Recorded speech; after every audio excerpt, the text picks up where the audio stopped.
Mark.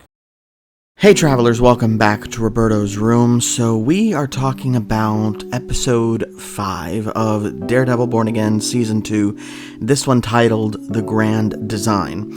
I kind of thought, especially after the bombastic episode 4, which was absolutely tremendous and really was a showcase of Bullseye in particular, that this episode, given where we left off, which again, I'm not going to spoil because I want you guys to watch this and have it unfold for you as it is unfolding for me, that this episode is going to be a little bit slower and is going to be a lot more reflective, letting you sit in everything and all of the consequences that result from episode 4.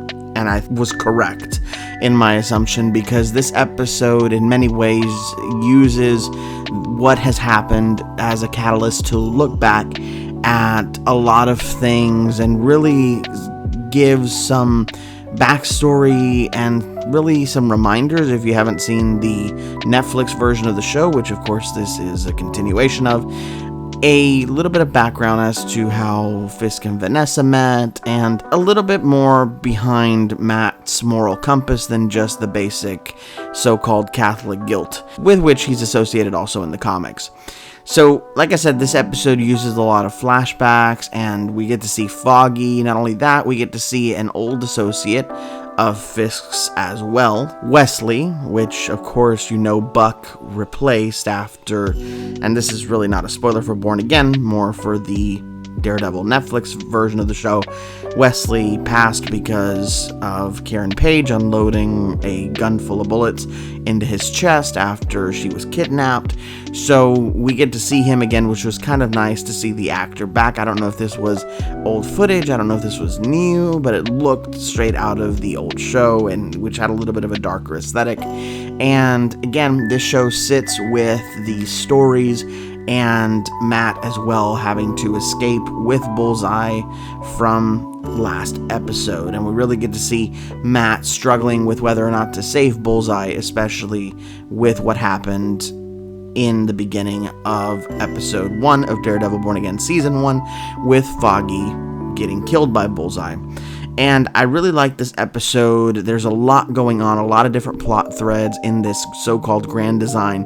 One of the standouts of the episode is with Buck, who is kind of Fisk's new right-hand man, and the character of Daniel Blake, played by Michael Gandolfini. And these moments in particular offer a dread and a tension that was commonplace back in the Netflix days, and I'm so glad to see it employed here. This isn't just a regular reflective episode where, you know, you can really see yourself skipping, but this one uses everything that has happened to its advantage. And honestly, that sequence in particular between Buck and Daniel Blake, as well as the scenes with Fisk, who you really get to see his acting range and his mannerisms, the way he's able to turn from joyful to just a shark-like attitude of "I'm going to kill you."